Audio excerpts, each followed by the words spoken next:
So here's what happened.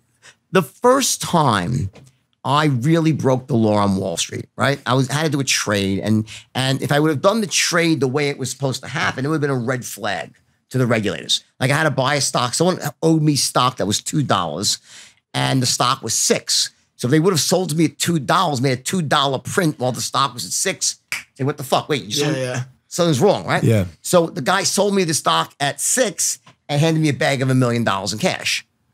You understand? Yeah. Quarter million shares. Sold me $4 a share, $250,000 in cash. So I got a bag of cash.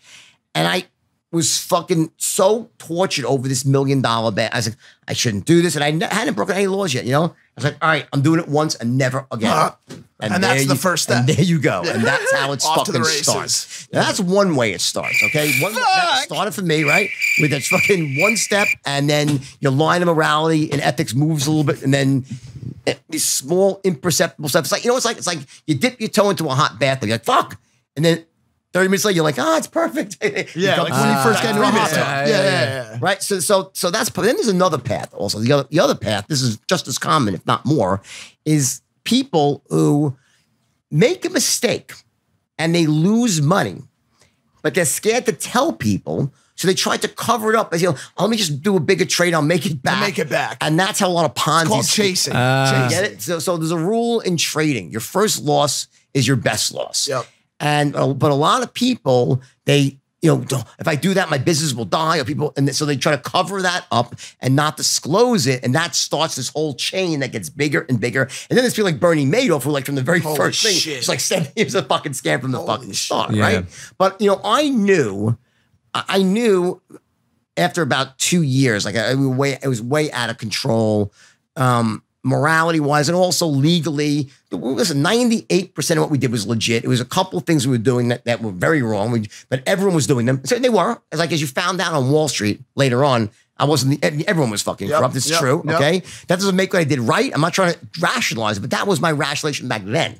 It's not a big deal. But then, what happened? My mistake was what happened to you in a sense is that when you get that big and that young, you're a target. And if you do one thing, and I deserved it. By the way, I deserved to go down. I did. I made mistakes. I did things I would never do now. Like the real thing I did wrong was that when I created a system called the straight line for training salesmen.